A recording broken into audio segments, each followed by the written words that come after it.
That's fun. Um, but yeah, so I saw the Avatar: The Way of Water. Um, the thing I've been telling everybody who is curious about it is that however you felt about the first Avatar when you saw it in theaters, because it doesn't matter if you saw it at home how you felt about it, because I feel like Avatar is one of, like, not to be like a cinema purist or whatever, because I'm really not one of those people.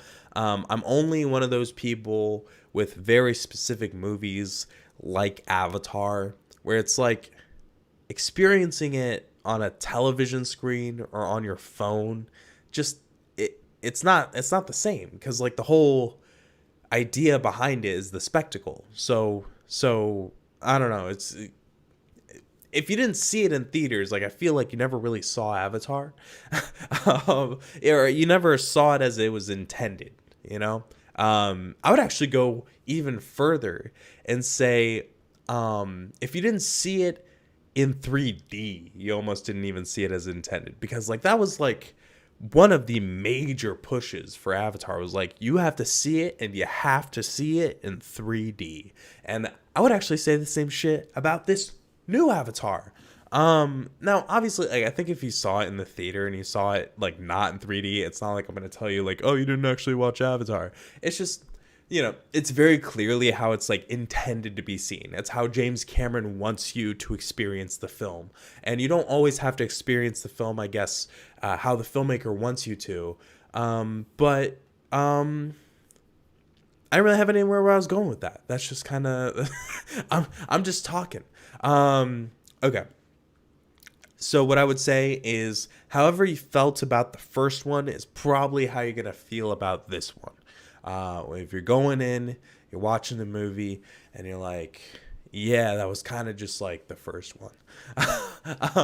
Obviously, the plot is different, and the characters are, more grown up and shit, and so it's just different shit happens. But it's like, on the same level of quality, story, acting, and everything wise, and then the technological innovation is, it's grown a lot since the first one. But how amazed you were with the first one is probably going to be how amazed you are with this one, because it really is crazy how much innovation can still be done on film and in CGI, and just creating the world of Pandora. It actually is kind of crazy. They have the 48 frames per second in this film. That's really interesting. I think that works for a like fantasy sci-fi setting like this. I don't know if it would really work if it was like mostly humans, or if this movie had a bigger human presence. I don't know how well it would have worked, but I think since everything in the film is like, it's all fake. It's creatures and species we've never seen before, because they don't exist. And so I think with that in mind, the 48 frames per second, it really helped to make the movie feel more realistic, and everything felt way more like textured, and it was truly immersive, especially seeing it in 3D. So yeah, with the 48 frames in 3D, you're just like, I mean, it feels like you could really just like hop into the screen and explore Pandora, which I'm sure is James Cameron's intention. He wants you. It almost seems like the world comes first before anything, before the story, before the characters, or anything. The you experiencing the world of Pandora, its nature, its creatures, it's everything, that comes first and foremost. The immersion is the biggest thing, and then everything else is kind of just in service of that, of like, a plot exists to give you stuff to like do in Pandora, like while you're immersing yourself in that world. But yeah, as far as like the movie goes, like, as a story or whatever, it's cool to see these characters again, after however many years. I know not a lot of people are nostalgic about the first one. And something I've been saying the whole time that this has been in production, because like I remember last year people were like talking so much about like, man, why are we even getting more avatars? Like nobody misses the first movie, nobody's nostalgic for the first movie. And something I would always tell people is like, James Cameron nor 20th Century Films nor anybody involved with Avatar gives a fuck if you are nostalgic about the first movie. Avatar isn't some shit that relies on your nostalgia. Okay, it's not Star Wars, it's not Marvel, okay? It's Avatar exists as a conduit to push the medium of film forward, technologically. Like the whole appeal of the first movie wasn't wasn't its story or anything like that. It was how immersive it was. So it really just doesn't matter how much you actually really care about Avatar. It's actually kind of special in that way. And I do feel like Star Wars and all the other Disney properties, they definitely depend on you loving that property way more than Avatar does, because with something like Avatar, you're not going to get an experience like it anywhere else. You're not going to get as immersive of a world and this kind of crazy 3D tech shit, this new underwater technology. Like James Cameron, literally not himself inventing technology for the film. Other people did, people that need to be credited. I'm sure they are somewhere in the film. But new tech was created for this film. This is the only movie you can watch that has some of this shit in it. And so I don't know why I'm arguing with ghosts right now. I just realized that. I'm not even reviewing the movie. I'm just talking about some conversation. This is my review of Avatar: The Way of Water, and I'm going to sip my coffee now. That's good shit. Okay.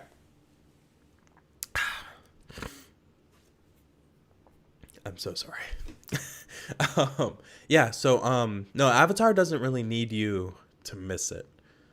I think I kind of respect it in that way. I don't. It doesn't need you to miss it. I think I respect it because I also don't love the story of Avatar. It's like it can have mediocre story, and I'll still go see every movie because of how fucking cool it is. But actually, I won't take away from.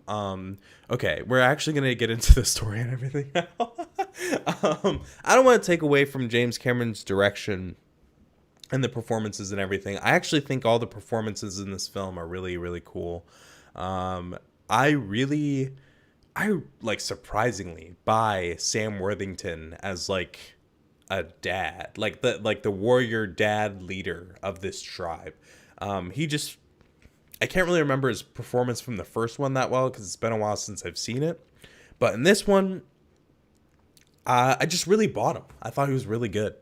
Zoe Saldana's pretty solid in here.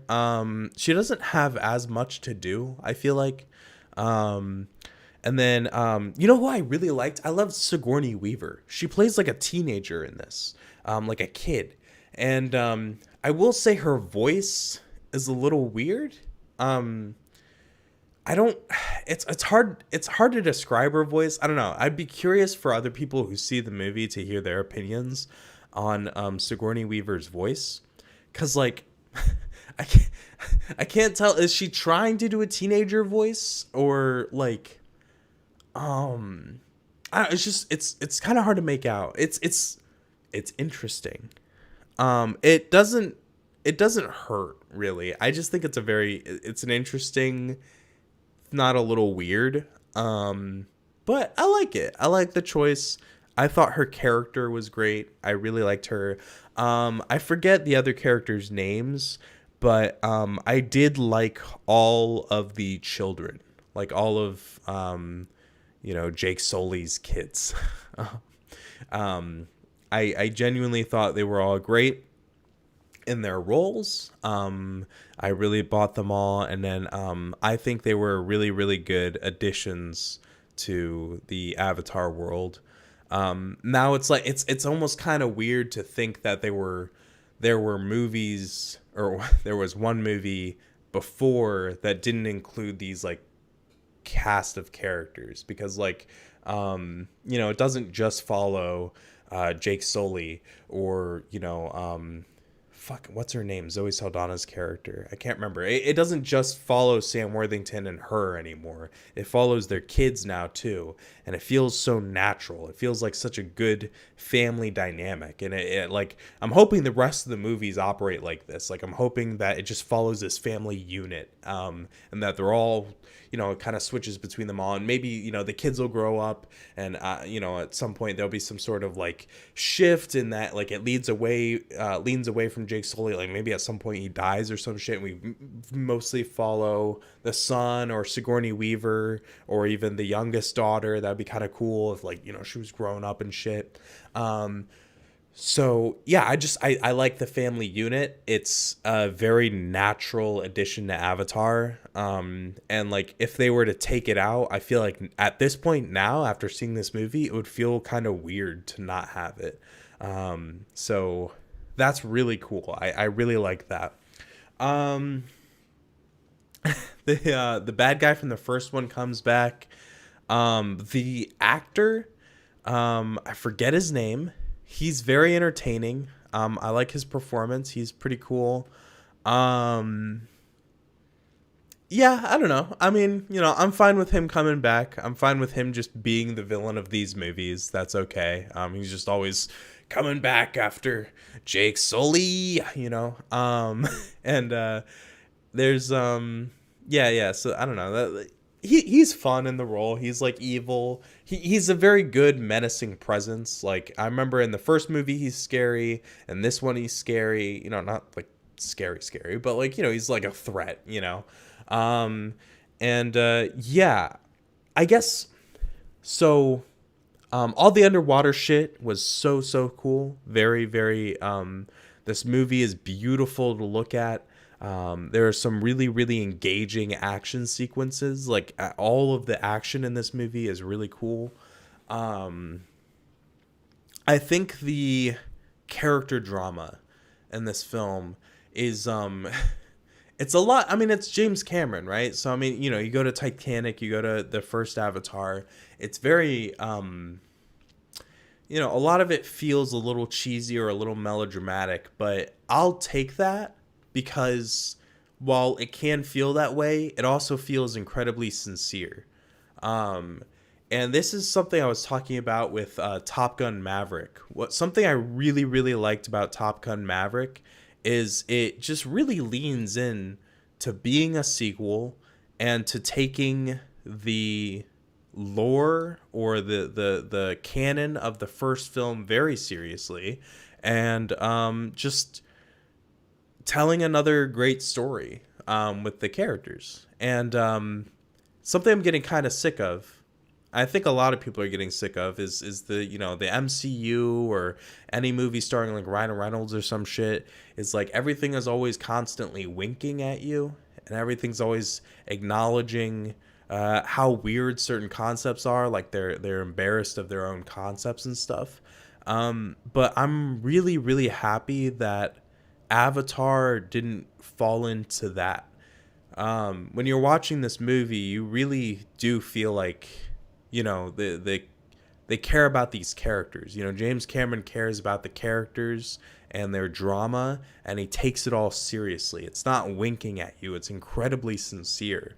The cultures presented in the film are sincere. There's like these, the Na'vi pair with these big whale creatures, and it's all part of culture. And there's a bunch of other stuff in here that's also like cultural, and it's all about their religion, or their politics and stuff. And there's no character in the movie just like constantly winking at you or being like, oh, this is weird, right? Like I don't, or like making all these stupid jokes. It's just like it's all just it's incredibly honest, and I just really like that. So like it can be a little cheesy at times. The drama can be, you know, there's like this like classic, you know, rivalry amongst the kids, and the, you know, bunch of, you know, speeches about family, and, you know, family is our home and shit. But you know, I'll take that. I'll take that over the, you know, more, what's the word I'm looking for? I don't know. I'll take that. That feels more hopeful. Then I feel like the winking shit can be. It has like a pessimistic spirit, you know. Um, it doesn't trust its audience, and I like that this movie trusts you to just engage with it on its own terms, and to, you know, you're gonna buy into this drama or you're not, you know.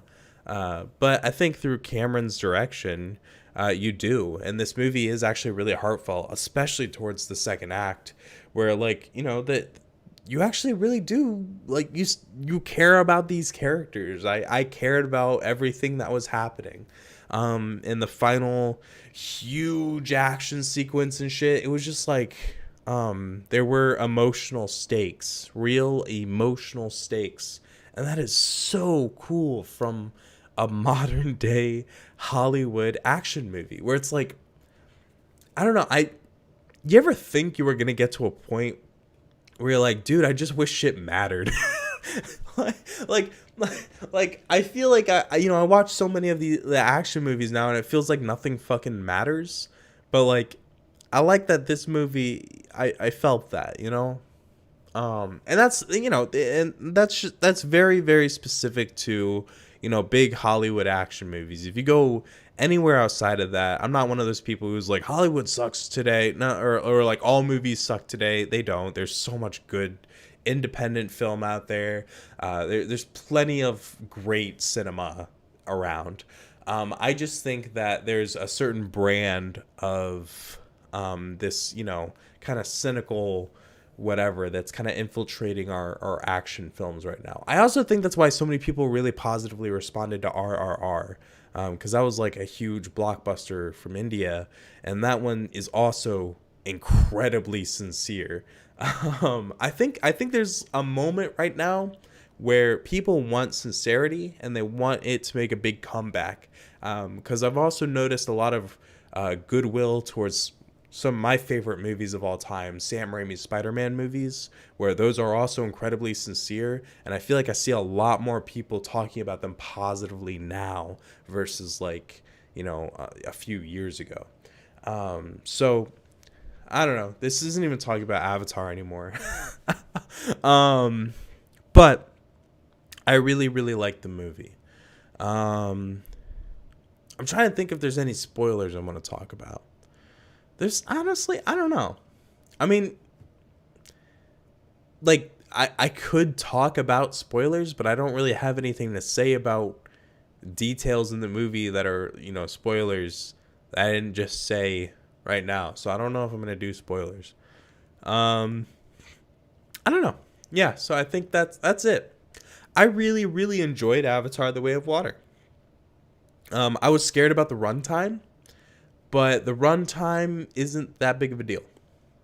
I had a good time. I wasn't bored. I think it handles it well. I think James Cameron, he's made so many long ass fucking movies at this point.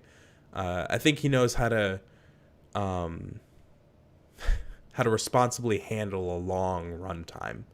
I think we can trust him with that now. It's like Martin Scorsese. If you see a Martin Scorsese movie that's 3 hours long, like, you might think to yourself, like, man, that's a little long, but you know what? It's Scorsese. Like, I know I can do it because he's responsible. It's when you give these untested filmmakers the long runtime. If you were to see, you know, I don't know who's a movie I would, or who's a person I would be scared to see a super long run time from. I have to think about it. I have to be real clever.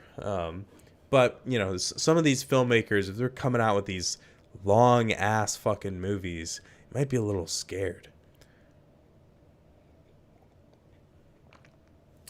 How would you guys feel about a Safdie brothers like 3 hour movie? I feel like that could, on one hand, be really scary because it's like, oh shit, their movies are like so anxiety inducing. So that's like 3 hours straight of just like, ugh. But at the same time, they're such great filmmakers, and Uncut Gems was, I want to say, like 2 hours and 15 minutes. So if you add like another 45 minutes to that, like I feel like they've gotten to a point where they can like earn a 3 hour movie, right? Like I definitely feel like you have to earn it. And I feel like they're there. If they announce like a 3 hour film, I want to say that I would trust that they handle it responsibly. Cuz like I don't know. Who's a filmmaker who has made like one great movie and then another one where it doesn't work as well. Um I don't know, I'd have to think about that. I would have to think about that. But yeah, so I'm trying to think if I have anything else to say about Avatar: The Way of Water. Kate Winslet's in the movie. I don't know. I just think that's interesting. I know what character she plays. I mean, yeah, she was pretty good, I guess. Interesting. I don't know. I think that's it. I think that's my thoughts on Avatar. If you like the first one, you'll probably like this one. If you didn't like it, then you probably won't like this one. See it in theaters if you see it. If you like plan on seeing it, don't like wait for it to be on like Disney Plus or some shit. That's like so lame. It defeats the purpose of watching the film in my eyes. But I don't know. Maybe I'm pretentious. Maybe I'm just a weird guy who thinks weird shit. And maybe you disagree with me, and that's okay. We can disagree. So, okay, that's it. Avatar. Nice.